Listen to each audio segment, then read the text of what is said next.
आणि मी कुणालाही माझ्या जवळच्या घरातल्या नातेवाईकांनी, माझ्या मुलांनी, माझ्या जे कोणी जवळचे सहकारी असतील यांनी कुणी जरी व्यवहार केला किंवा काही गोष्ट केली तर त्यांना मी सांगत असतो की संपूर्ण गोष्ट कायद्याच्या नियमाला धरूनच त्या ठिकाणी केली पाहिजे।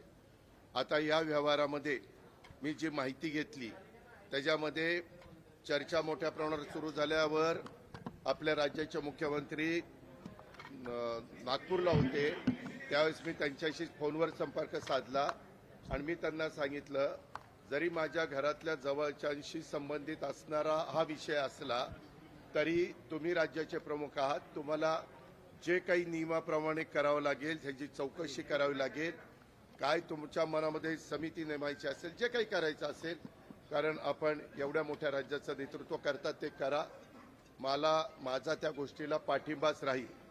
कारण शेवटी वस्तुस्थिती आरोप करणं सोपं असतं, परंतु त्या आरोपातली वस्तुस्थिती काय आहे हे जनतेला कळणं देखील तितकंच महत्त्वाचं असतं। याबद्दलची माहिती घेतल्यानंतर तुमच्या लक्षात येईल की ह्या व्यवहारामध्ये 1 रुपया पण दिला गेला नाही,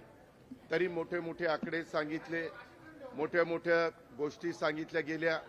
आणि विरोधकांनी पण आम्हाला वेगवेगळ्या पद्धतीनं टार्गेट करण्याचा प्रयत्न केला। साहजिकच आहे, विरोधक त्याचा बदनाम म्हणजे आम्हाला टार्गेट करण्याचा प्रयत्न करणारच, तो त्यांचा अधिकार आहे, त्या खोलात मला जायचं नाही। परंतु मला आज संध्याकाळी कळालं की ह्यामध्ये